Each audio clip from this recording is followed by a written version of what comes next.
Hello, hello, hello, and welcome to Leveling Up Your Writing Skills for Games. I'm your host, Kara Hillstock, and let's get started. First of all, I thought it would be important to introduce myself so you can get an idea of my credentials. So my name is Kara Hillstock, and I go by Cheratomo Online. I've been a narrative designer for 8 years.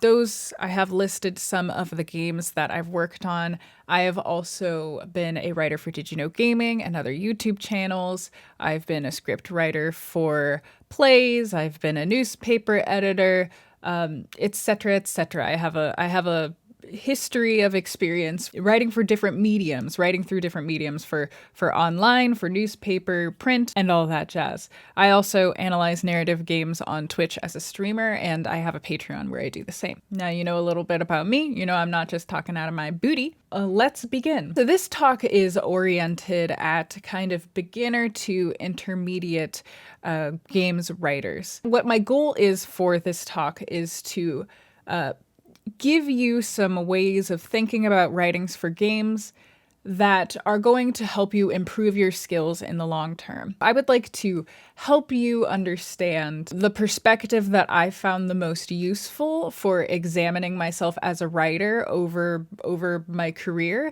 and for how I find it the best to work on improving your skills. Start off with the primary thing that, if I could, I would like everybody to take away from what we're talking about here, is to think of writing the way that artists think of drawing. And what I mean by that is this.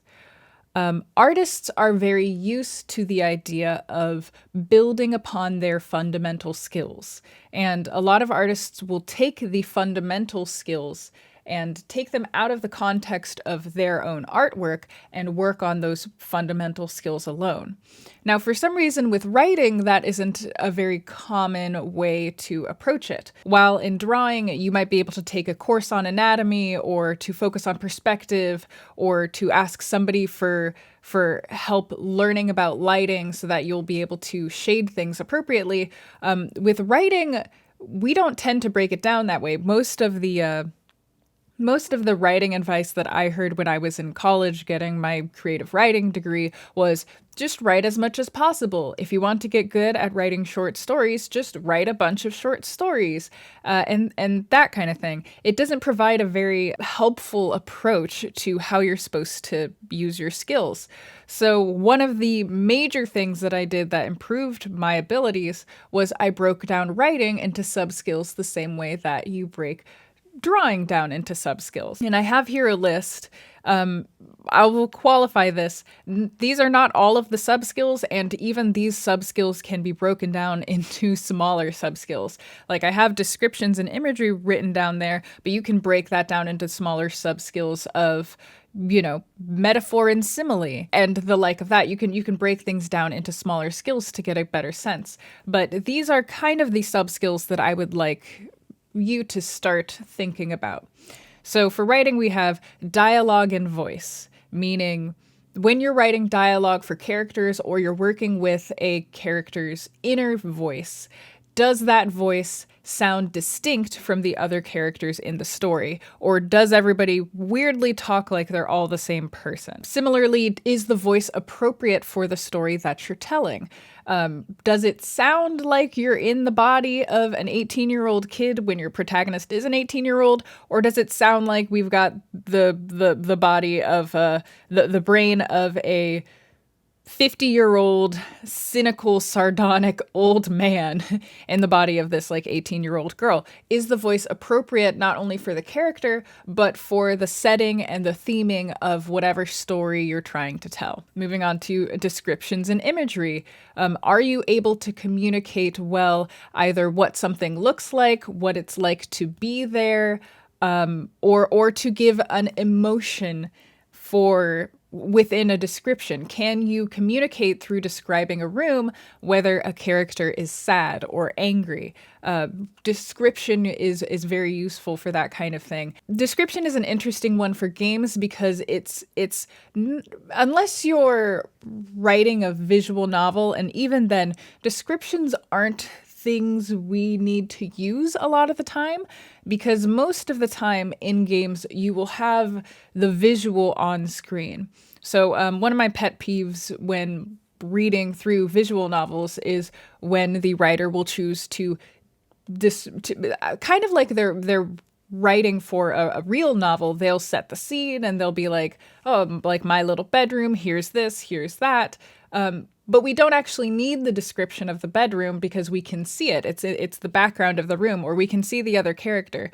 So one of the things about writing for games is that descriptions should really only be utilized if it's definitely adding something. So for visual novels, you can't smell the room. So giving a description of the smell, or if while you have the character changing expressions, you might not be able to see the character's body language. Maybe that's a thing you didn't have room in the budget for. So instead, describing the character's physical body language to communicate whether they might be lying, shifts in their mood, like more specific shifts in their mood than just the expressions can get across. Then you have structure and plotting.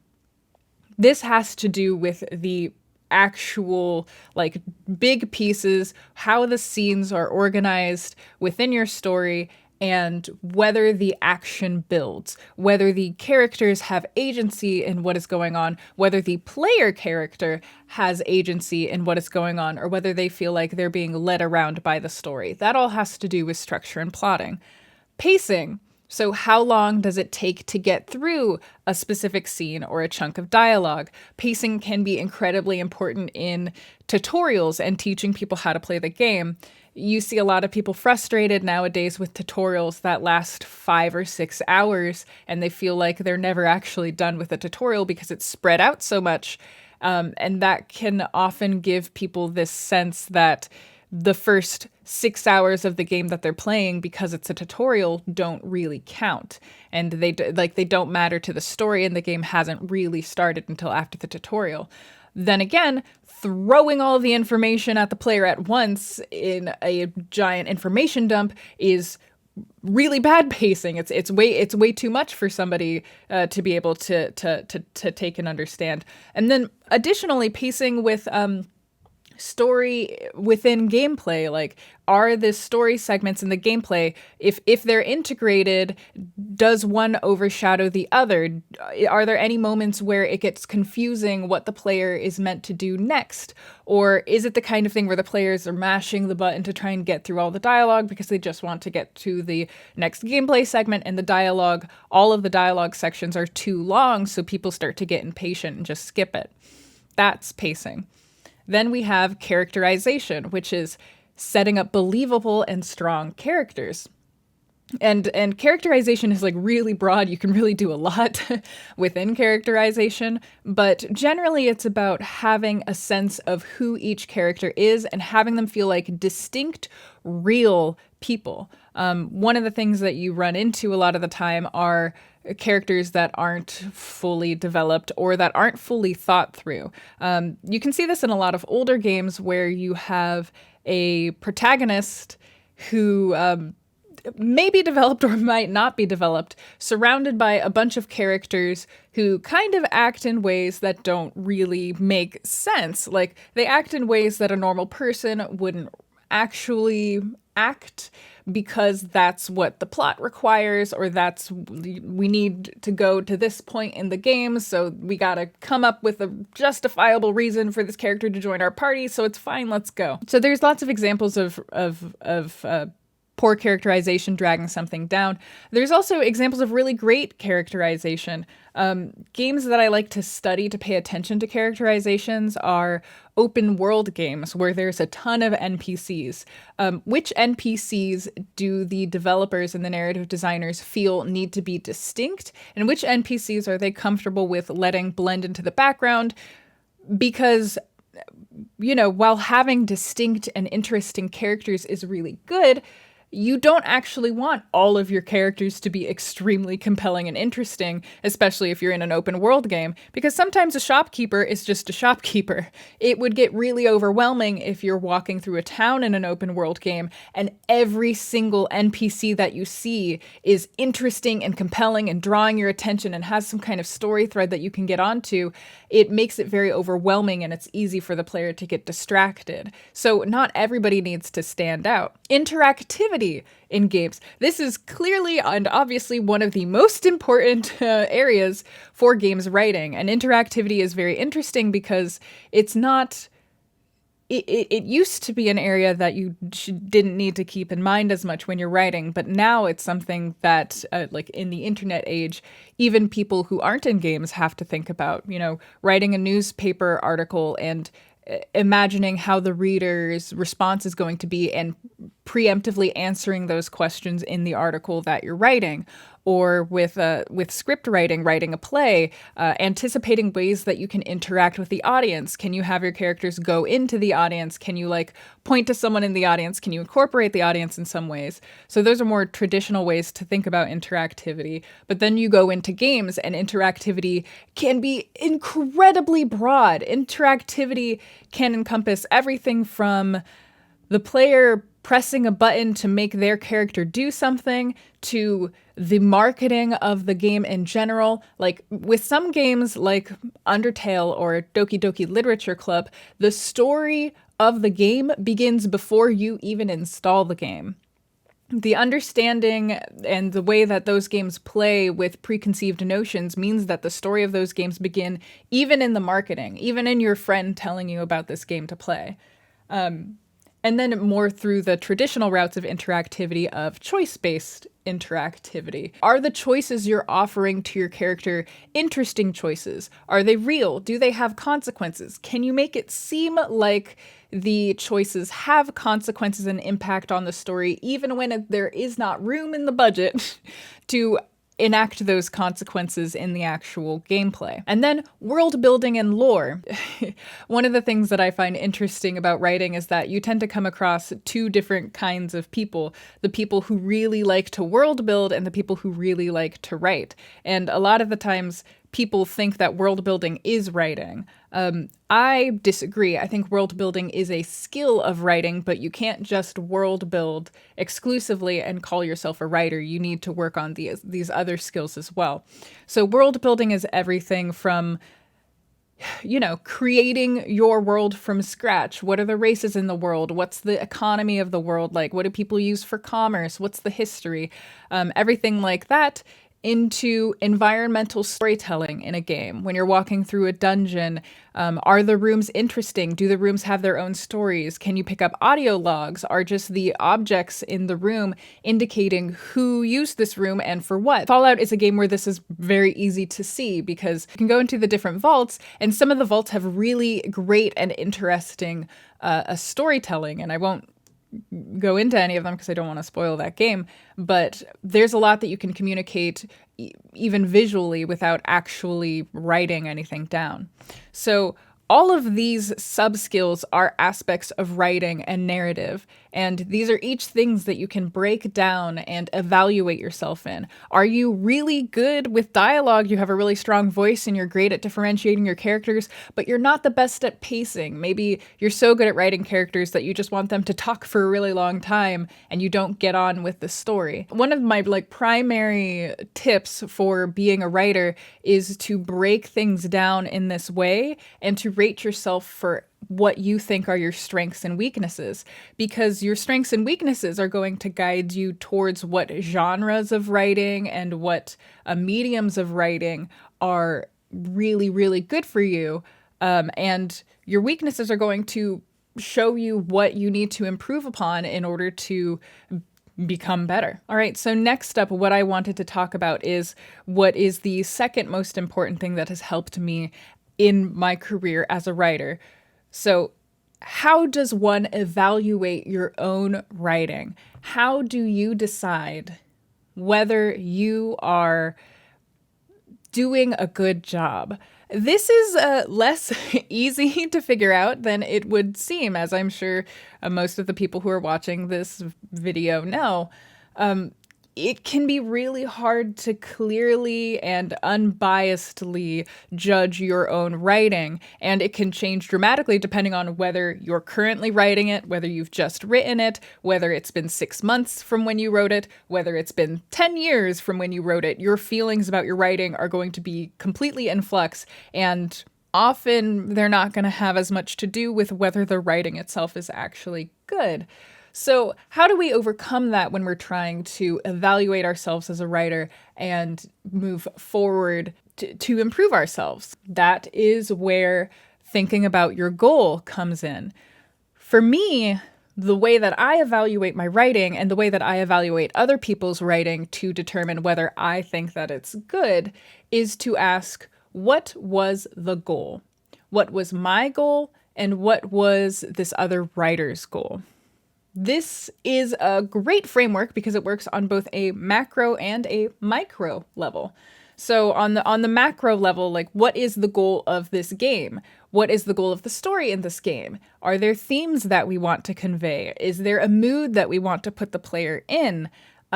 Is there a point that we're trying to make? And have we, as developers making this game, achieved those goals for our consumers? That's something that you can very easily ask people to see whether you've achieved it. You can say, like, playing a specific segment, you can point to that segment and say, were you afraid during that segment? Or were you happy? Like, what do you think the themes of the story was? Which character stood out to you the most? And you can evaluate whether you've achieved your goal and done a good job based on people's responses to those kinds of questions. So you're not going to be asking them, like, is the story good? Because that can be really subjective. Like, maybe some people don't like horror stories, so even if your story is a really good horror story, they're just going to say, no, I didn't like it, it wasn't good. It can be really hard, but if even if that person doesn't like horror stories, if your goal was to make them afraid and they say that they were afraid, you've achieved it. But this goal setting can also work on the micro level. When you're writing, when you're editing, when you're trying to fix the things that you're working on, is this sentence achieving the goal here? If you're writing a tutorial, does this sentence clearly communicate the mechanic to the player? If you're writing dialogue, does this paragraph of dialogue communicate the character's personality and communicate whatever information you're trying to communicate to the player well? When we're talking about the UI, is whatever's written in the UI clear and succinct? Is it taking up more visual space than it needs to? Is there a way that I can cut down how many words are in this section of the UI to make it less overwhelming? So asking what the goal is to the specific things that you're writing is very important. Keeping track of that goal and making sure that you don't lose it is equally important, because sometimes it can be easy to get lost if your goal is to tell a story about grief and you're getting kind of lost in the weeds because you're really struggling with one particular scene, or maybe you're getting in your head about whether the paragraph makes sense, whether the gameplay and the story that you're writing is even going to integrate well, and you're just getting in your head and unable to work well. Going back to the goal and thinking, well, what do I need to do in order to achieve this discussion, this conversation, however I want the player to feel about grief? What do I need to do, and how can I incorporate that with the gameplay in order to achieve my goal? Can keep you on the right track. And then obviously, if you didn't achieve the goal, if you have someone play the game or read your writing and you ask them, like, did you feel happy, or did you ship these two characters together, and they didn't, you can go back to the writing subskills that we talked about and evaluate which of those subskills might be misleading people here. Was the tone of some of your character voice maybe a little bit demeaning, and so people didn't want to ship these characters together because it seemed like they were being kind of disrespectful to each other instead of having, like, playful fun push and pull kind of banter, because that's like a fine line that can be easy to cross. So if you don't achieve your goal, you can always go back to the writing subskills and evaluate yourself on that. Next up, we're going to talk about the process of actually writing. And we're going to be talking about this in the context of solo drafting, meaning you're by yourself in a room and you have your assignment from whomever you're writing for, whether that is you're writing like marketing copy for a game, or you're writing a scene in a game, or you're writing the tutorial, or what have you. You have your assignment and you're not currently talking to any other developers. This is something that they told you to go and work on your own. And then bring to them later on. So solo drafting. My major recommendations here, and the pitfalls that I often see other writers fall into, are just to just let it go. Just let it go a little bit. Your first draft is not important. It's not important. Like, just spit everything out onto the page as much as you can. Just word vomit it all out. The what you write does not need to be good. It just needs to be there. Because as most writers will tell you, 90% of writing is rewriting. Getting the words down onto the page is not about having like really beautiful, eloquent, meaningful like dialogue or descriptions. It's not about immediately acing whatever goal you're trying to achieve here. It's about giving yourself a blueprint and a map that you can then refine and tweak down until it is what you want it to be, or even so that you can like write down the scaffolding of a scene and look at it and be like, oh, you know what, actually, like the way this scene goes doesn't work for what I need. I need these characters to go do something else. And that's even important in the gameplay. Maybe you'll write out a whole scene and then you'll realize that actually it doesn't make sense for the characters to be talking this way in this scene based off of where it's meant to take place in this dungeon. So you need to go back to the devs and the programmers and communicate to them that actually we need this scene to take place in a different room so that the player is going to have an easier time identifying the puzzles that you're hinting about in the dialogue. So I see so many writers filtering themselves as they start to write, writing the same sentence over and over and over again, attempting to make it like really nice and good on the first try. And if that's your way of writing and that works for you and it's good, then that's totally fine. But for me, witnessing other writers, what I see it amounts to is a lot of stress, a lot of anxiety, a lot of self-doubt. I see people just really being concerned about whether they're any good as writers, and getting caught up in that headspace instead of focusing on what they're trying to achieve in this process of writing. So just spit it all out onto paper. Do not worry about it being good, because this is not the part of your writing that you're going to be evaluated on by literally anybody. Nobody looks at a first draft and is like, wow, you're a really terrible writer because your first draft isn't good. That's like that's like looking at an artist's like basic sketch of a body where it's like still a stick figure or a bean and being like, wow, you don't know how to draw. It just doesn't make sense.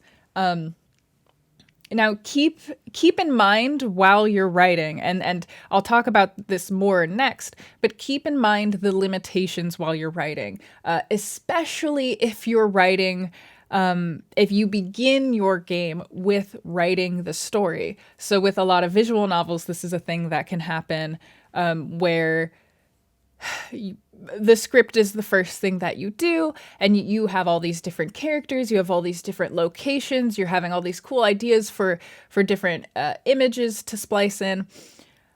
When you're writing a game, one of the main areas that games diverge from like books and novels and fan fiction and that kind of thing is that there are extreme limitations on what you are able to do. So how many locations you add increases the budget. How many characters you add increases the budget. How many scenes you have increases the budget. If you want the characters to be moving during dialogue scenes, if this is like an RPG and during dialogue you want the characters to have like different animations to express who they are, that's money. Everything that you do or add is money. So any way in which you can be economical is going to be appreciated either by yourself or by the devs that you work with down the line. If you can reuse different scenes and settings, but maybe place them at a different time. So instead of having to create entirely new assets for a whole location, the dev team just needs to work on different kinds of lighting and maybe building lighting that they can use in other scenes. So it's a worthwhile investment. If you can minimize your number of characters, so instead of bringing in a new character, the like foot soldier of the king to announce something that the king is doing, if you use the son of the king who is already a main character or an NPC that your player has interacted with, that not only is more economical, but is going to overall strengthen your story. Just in general, just generally speaking, if you have minor chunks of information that you need to give, just in general, the more you can consolidate your characters, the better. Having too many characters can be a good thing, but can also be rough for your audience depending on what kind of story that you're telling. Keep in mind feature creep even while you're writing, because a lot of interesting, cool ideas can come to you while you're working with a story, and especially if you're being brought onto the project in the very beginning. It can vary a lot with narrative design when the narrative designer is brought onto the project and how much control they have over the story and over the other elements like giving recommendations for audio and gameplay and UI and that kind of thing. It can really dramatically vary how much control you're given. But if you meet up in the beginning and you're asked to do the story in the beginning, be careful of feature creep. Be careful of it with your other developers and be careful of it with yourself. Feature creep can come in with like, ooh, what if we had DLC? Oh, I would love to explore this character's backstory some other time. Maybe we can have a side quest all about this town. That kind of feature creep that will dramatically scale up the budget. Sometimes if you're in the beginning of a project and you're working on something like that, you can accidentally build the story around certain features that you might have to cut later on. And so when you build the story around those features, sometimes they're not as easy to extract as you would like them to be. Like maybe you've gotten a year, 2 years into development, the game is about halfway done, but you're realizing that you're going to need to drop some features in order to save money in order to complete the game. Well, what happens now when you've built in this side quest and the programmers have already built in the areas that lead to the side quest because you scripted the story to take you to the place that the side quest begins, and the side quest is actually kind of the only thing that happens there. There's not like a lot of not a lot of stories. So now your developers have created this whole, have like spent money creating this whole location that there's actually not that much to do there anymore. And now you're left with the kind of suboptimal decisions of, can I turn this location into something like useful and better that makes sense with the story? Is there a way that we can really do something with this? Or like, let's scrap all this work that we've already done and paid for, haha, and move back on, which is fine because we're having issues with the budget, which is the reason that we had to cut the side quest in the first place. So keep in mind feature creep when you're drafting and when you're writing out the structure of a story. One of the things that I like to do, which works for me, but is probably not going to work for everybody else, is to create kind of the most straightforward through line of the major plot that I can, and then later on come back to add cool, interesting side things if I like. So if I have ideas for cool side things, I'll put it in a different document and I'll set it to the side and I'll throw it out to the devs. But I will pretend that it doesn't exist until after we have confirmation that that is a thing that we're going to be including. And then I'll go back and I'll edit to have characters mentioning the side quest, or if it has to do with someone's backstory, they'll mention their backstory, etc. Keeping in mind the limitations brings us to our last point for our talk today, which is writing for games in particular. If you are a writer who hasn't written for games before, or who hasn't worked with other teams yet, or maybe you've worked with another team, but you just haven't worked with that many, so you don't really know what to keep in mind, here's some things to keep in mind. Number one is communicate with your team often. Communicate and communicate often. This is a lot easier said than done in my experience.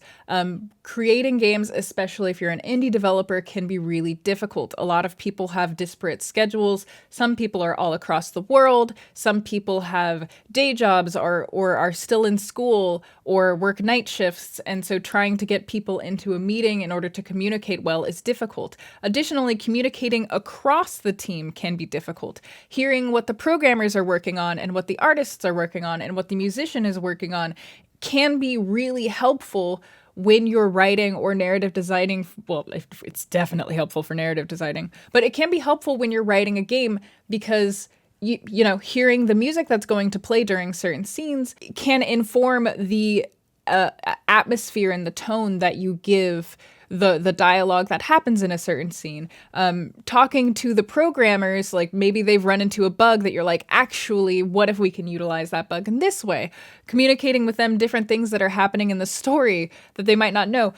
You would be surprised how often, well, maybe you wouldn't be surprised, but it's interesting how often with indie studios, different people working on different things can be completely walled off when just talking to each other can lead to so many new ideas and like better uses of stuff that has been shunted to the side as like, we can't work on that or that's too costly. You want to bring your team together as often as possible in order to get ideas percolating. One of the things that you learn in writing is that writing is just one of those mediums where the more you know about literally anything in the world, the better of a writer you are. So it really benefits writers to just get out there and explore the world, learn to bake, learn about plants, learn to program. If you're working for games, learn to program, even if you're a writer, even if you're a narrative designer, even if you're a musician. Learning how to program will help you so much and will open so many new avenues for you to integrate what you're doing into the game in a way that makes sense. And it will also help you figure out like what is even achievable. Like, can somebody program the system that I want to put in the game for managing character relationships and building up affection between characters? Is that a thing? Is the way that I'm thinking about it something that we can do? Instead of having to go and ask the programmer every time, you know that what you have in mind is cheap and probably shouldn't be too costly, or is huge and might be really costly to set up, but might be something that this studio could use in further games, so maybe they'll be down for it. You know, learning to program is going to help you in a lot of ways too. But primarily communicating with your team is excruciatingly important. Communicate where you're at with what you're working on. If you're in a team where the communication isn't that good, keep harassing your project manager and be like, hey, I would like an update on like where we're at with the project. Is everything still as it was the last time I talked to you? Because also an issue that you can run into is just that the programmers are hunkering down and they're really like testing out the gameplay loops, and they start cutting things or adding things and changing things that's going to affect the ways that you chose to tell the story, or the ways that you chose to characterize a character, or the ways that you chose to like explain how magic works in the lore of the world that you're in. The programmers can make changes because it's necessary to make the game more fun, or to keep the game on budget, or to keep the game on the proper timeline and just forget to tell you because everybody's frantically working together before some kind of deadline for a festival or something like that. So just harassing your project lead and asking for updates can be extremely helpful. Then next, keeping budget in mind. I talked about this a little bit on the last slide, but keeping in mind that you're not trying to do things that are going to cost the team a lot of money unless what you're wanting to do is going to be worth the money that it's going to cost. So if you want to put in a new location, and this location is a location that you are only going to utilize once in the game, but you think that it's worth it because this location is going to be like full spectacle. It's the center of the world that your characters live on, like it's the crystal that powers all life. And so you think it's worth having this new location for players to explore and get a real measurable sense of the lore that you've built. You just keeping it in mind and being able to pitch to the developers, no, I think that this is important and here's my reasons why, while also trying not to to cost them too much money. They will be very grateful for that, and they will want to work with you again if that's something that you anticipate in advance when you're working with them. Keeping in mind the goals of other departments. When it comes to gameplay, there's a lot of different ways that a story can be integrated into a game. Just look at Dark Souls, where the story is like not mostly buried. It's not really presented to the player. It's buried in item descriptions. It's characters make allusions to things that happen, but they don't really explain things. And then there's a lot of environmental storytelling.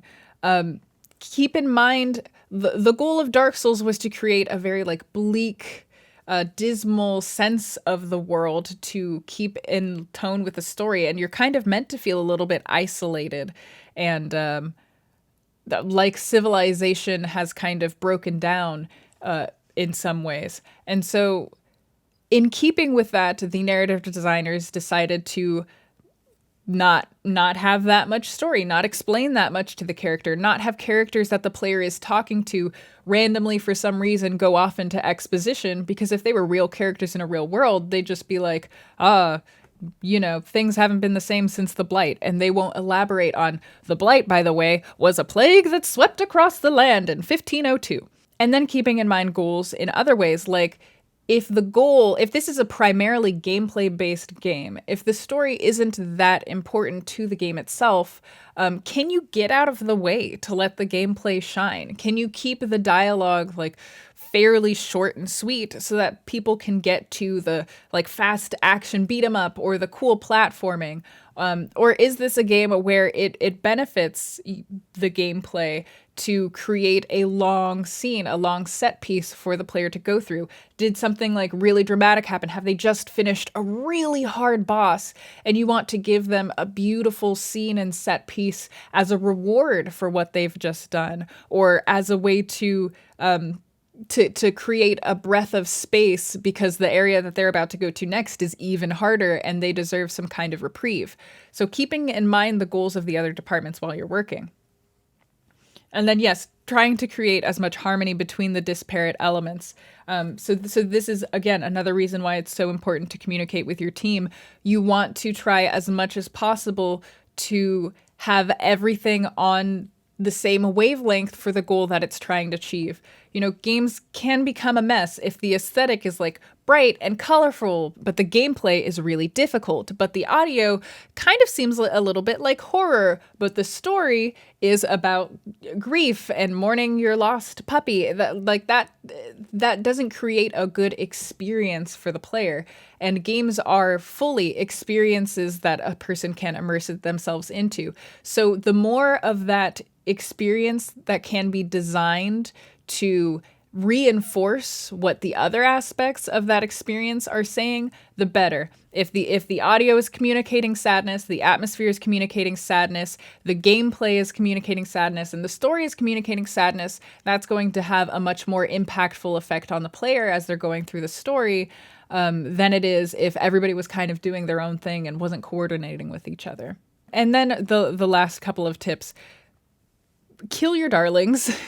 Kill your darlings readily. Just even if you love what you've written, even if it's a really great line of dialogue, if it makes that paragraph take too long to get through, get rid of it. If you've realized that actually going back and reducing the amount of characters that can fit in a text box makes the whole game more legible, go back through the whole game and edit down every piece of dialogue that you wrote to make sure that it's going to fit into that text box. Because in the end, legibility is more important than whatever specific things you've already written that you think are really good.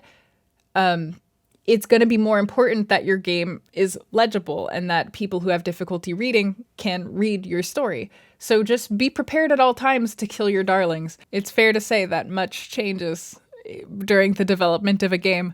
And sometimes you're brought on to projects like 3 years after you first worked for them because you need to clean up some things after they realized all the different changes that are going to happen, that happened between year 1 and year 3. And then lastly, write for the genre. Not just write for the genre, but write for the medium. And what that means is toggling those different subskills that we wrote about in the beginning differently based on the genre. If this is a dating sim, for example, then maybe you want more humor and you want more characterization. You want more focus on dialogue because a lot of the fun of the game is going to come from getting to know these individual characters. You don't necessarily need to work on descriptions of items and stuff like that because that's not where the meat of the game is located. Versus writing for a platformer, maybe writing for the platformer, everything needs to be short, sweet, to the point, and as vivid as you can make it. So thinking about Mario games don't have a lot of text, but the text that they do have is very well characterized and it's succinct and to the point. You get an idea of what is happening in a Mario game without needing to mash through long pages of dialogue. Or are we playing some kind of horror game? Is this a survival horror game? Do you need to write long evil villain monologues that a voice actor is going to read and you're going to play over the PA system as your character winds his way through this creepy mansion? Write for your genre. If you don't need to use description, don't use description. If humor is out of place in your game, don't use humor.